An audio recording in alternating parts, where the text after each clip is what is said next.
Hi all, today we're going to be tying the raw prawn fly that you have seen in Fly Life issue number 121. So let's get into it. Okay, so I have my hook in the vise with the hook point facing down, and I need to apply a base of thread. So I'm going to start right behind the hook eye, and I'm going to advance my thread all the way down so that it finishes directly above that hook point barb right there, okay? I'm going to bring it all the way back. So what I'm doing here is creating a nice foundation of thread so that all of the materials can attach to it throughout the process. So one there. We're going to bring the thread back around about the length of a dumbbell. So I'm going to attach that. So when I attach the dumbbells, I like to add a little bit of super glue. So I've got some Golf Minuteman in the gel formula right here. So a nice little dollop right there. And then grab the dumbbell. I'm going to position that just like so. So a couple of loose wraps across, a couple of tighter wraps across the other way. And then I want to circulate underneath the dumbbell and above the hook shank, just to lock it in. That glue really helps to lock these in place, and that's what you want when you're fishing for your flathead and your bream. You want these nice and sturdy. So before that glue goes off, just check that your dumbbells are nice and square, both ways, so level and square. And I'm leaving plenty of room here so I can tie my wing in right at the very end. Okay, let's proceed. So we're going to bring the thread all the way back down to above that barb. And the next stage is I need to tie in a little bit of Steve Farrah blend in the shrimp colour. I'm just going to cut a little clump off from the packet, and I'll bring it up. Okay, so this one's a little bit long, so we're just going to manipulate some of those fibres, just like so. Drag the long ones out and reposition them. It's looking a bit better. Drag them out and reposition. All right, what I'm trying to do there is maintain a nice little taper. So I'm going to tie that in. Tie that in like so. The thread that I'm using, as you would have seen in the notes, is a 210 denier flat wax from Dumbbells. I'm just going to get rid of those little loose ones. A couple little loose ones up there. I might just add a little bit more to the bottom of that fly. So this will be the underside of the fly, so the bottom of the head. That's the beauty about your fly tying, is that if you're not happy with it straight up, don't proceed. Just make sure you're happy with what you're doing from the get-go. So a few more fibres onto that one. There we go. That looks a little meatier, which is nice. Clip those bits off. I'm going to turn my fly over so you can see that that's starting to form the bottom of the head. I might just get rid of a couple of those ones out of the way, just like that. Okay, next step, or next stage, is to attach your easy shrimp eyes. So I give these a nice little bend out of the way, just flare them out a bit. I'm going to position those so that the junction is also directly below that hook point. Tie them in. These are so easy to use, and they've got a good name. Easy shrimp eyes. They don't get much easier than this, that's for sure. Just make sure that platform is nice and level. And what I do like to do is just flare them out a little bit. And you can put a wrap around each stalk. So one there, and bring that back around, and one in behind her there. And that will just help hold them out in that position as well. So there we go. It's starting to look pretty good. Next step is we're going to put on the Krystal flash antennas. So I grab two pieces of Krystal flash, and I like to just wrap it around the thread like so, and slide it into position so it's top center, and bind that down. I'm going to finish at that junction point and push those out of the way so they're underneath of your vice jaws and pushing forward. Let's just have a little look there. There we go. They're out of the way. So we trim those in a little bit. So the next step that we want to do is now apply a little bit more Steve Farrah blend. This is in the shrimp color, and we need to complete the top section of the head. All right, so I'm going to repeat the process. So we're going to get rid of the straggly fibers out of the way. There's just a little bit more in the density for the top that I use. So we're going to position it so that these tips are going to be a little bit longer than the bottom of the head. Okay, let's bind those on nice and tight. Get rid of those little butt sections out of the way. Alrighty. Now at this point, I might take this out of the vise. And I'm just going to move all of this type of material out of my way. Let's put that back in. There we go. Turning back around. So I'm still working with the hook point facing up. I could get rid of the antennas. So I'm just going to cut them off there. They're around about 50 mils long at this point. And you will notice that most of my thread work is done up in this area below the head. Okay. So next step is we want to add a little bit of dubbing right here. So I'm going to wax my thread just a little bit. I use the Loon High-Tax wax. This stuff is exceptionally good when it comes to bonding dubbing to thread. And the dubbing that I like to use for this fly these days is the EP shrimp dub. So it has a nice coarse texture about it, but has a little bit of UV blended through it already. Okay.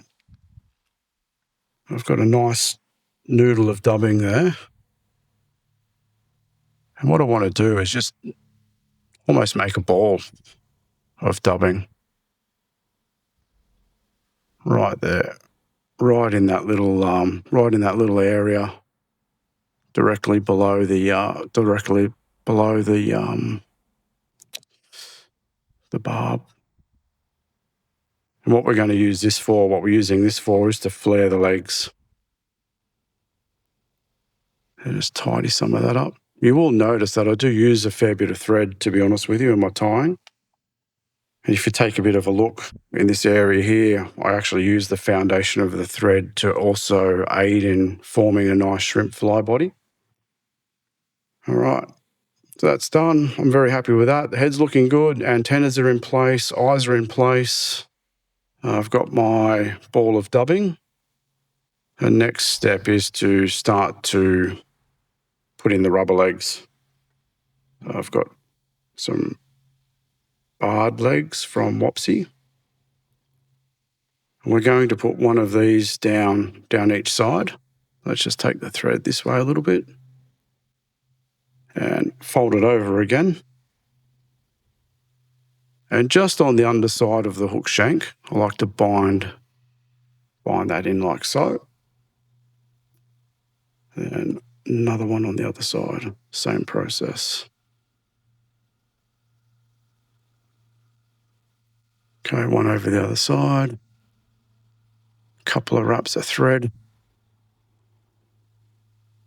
Give them a small little pull down just to position them in place, or have those legs so they're positioned below the hook shank. Okay. Then on this fly, we actually add another set. So there's lots of leg movement that's going on in this particular pattern. These ones are the Hareline crazy legs in the gold colour. So I take both of those and put them on the underside of the hook, just like so.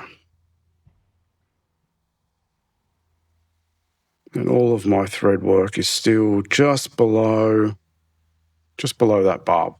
And at this point, you could also clip your legs off to around about the same length as the antennas. Okay. A really important part for this fly is the egg sac, which is coming up. So right behind of here, right behind of your leg tine, I add a little bit more wax to my thread. And then I'm going to add some hotspot material. So this is from Hareline, this dubbing.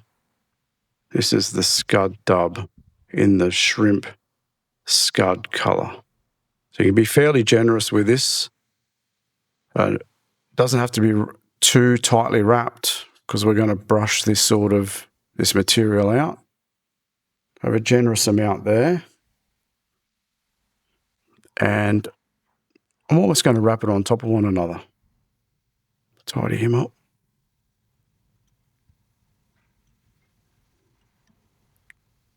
Just put a little bit more just on the back side. All right, a bit of dubbing. There we go. Just needs a little bit of a top up, just in that little vacancy right there. Okay. There we go. So our hotspot's in place now. Really important for your hotspot to be in that hook point vicinity. Okay, I found that to be super important on this fly. Now, you could start to just tease him out a little bit so you know what you're working with.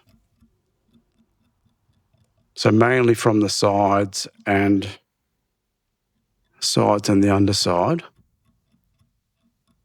I like to tease some of those fibres out and push them toward the legs. Okay, a bit like so.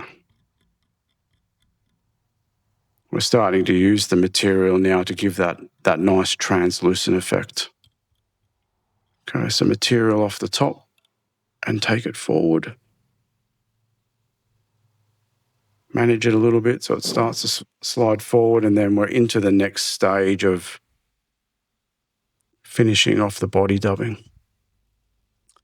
Okay, a few more thread wraps there, and you can really see that I'm using the thread to enhance the taper of that fly. So we're going to proceed all the way from behind the hot spot down to the dumbbells. So a bit more wax applied to my thread. And back with the tan EP shrimp dub. We're going to apply bits of this and progress forwards. So we have a nice tapered body underneath with the assistance of some thread. And now we're going to proceed. So make that nice and full. We're going to brush that out. And then with touching wraps, we want that hook shank area all filled up with your dubbing. So you might take a couple little stages to do this.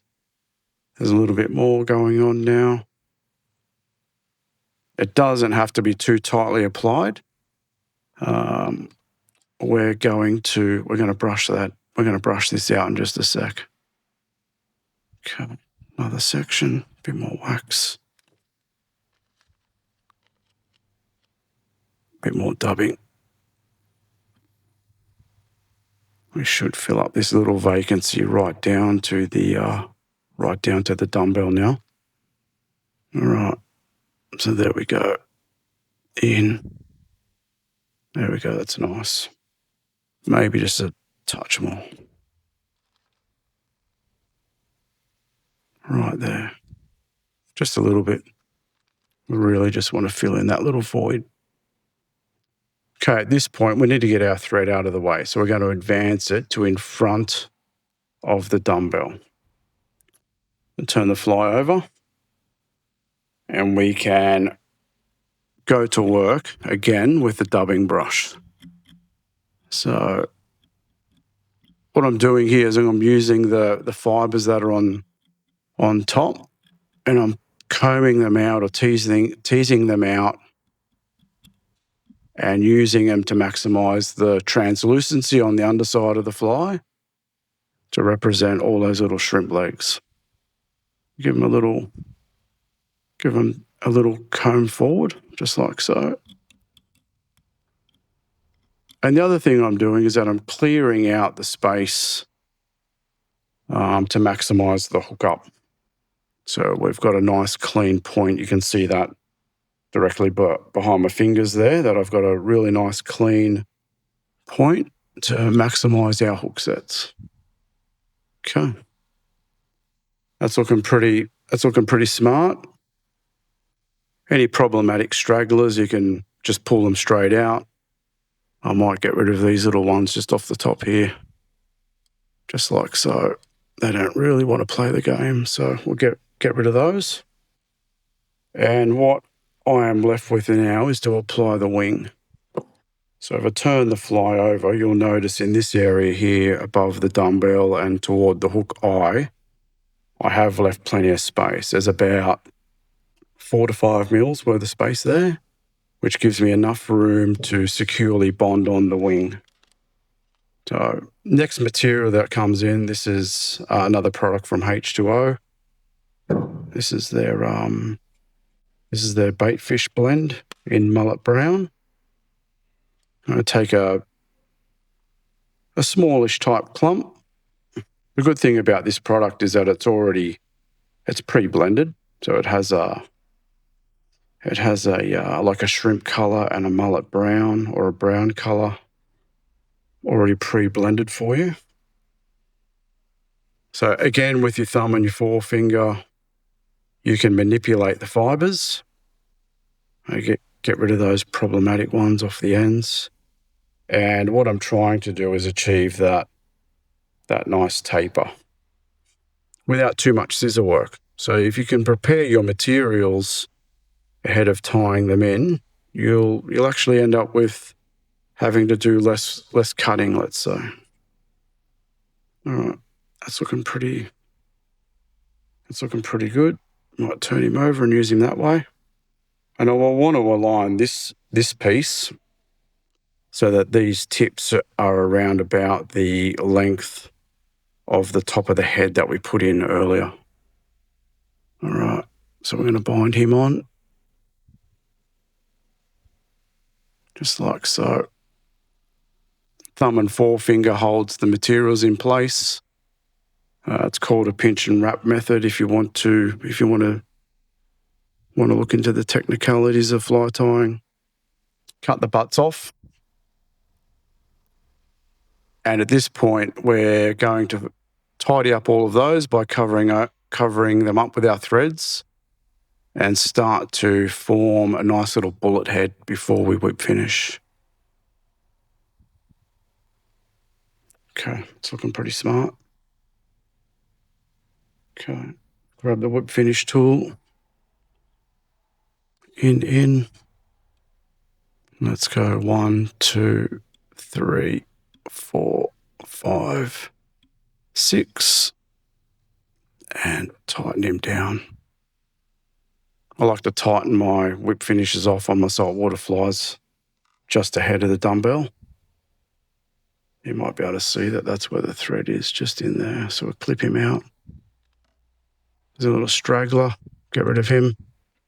If you have a cautery tool, you could get rid of him as well. So same thing. We're going to take this back out of the vise. Maneuver all of this material out of the way. Just make sure that it's sitting nice and get rid of anything that's a bit, bit gawky looking. Okay. Let's pop that back in, and we're at the final stage. So all of the tying is done. At this point, you have a really nicely shaped shrimp profile. You have your egg sac in position, or your hotspot in position. Your eyes are in position. Lots of legs going on just here. And the final stage is to apply a little bit of flexible resin to your threads and also to the material just above the dumbbell to hold it in place.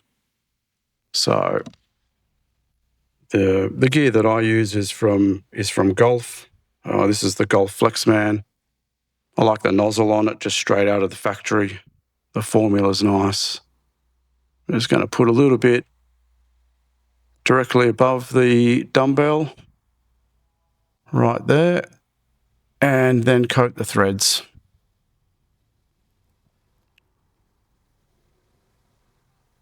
Bit of the thread work that's on the underside of the dumbbells to cover those up. There we go. A little bit on that wing just to hold that in place a little bit. Then time for setting. So with my thumb and forefinger, typically just push down on the wing material before I set it. And you'll be able to see that the resin just leaches into that material. And there we go. Sets that in place.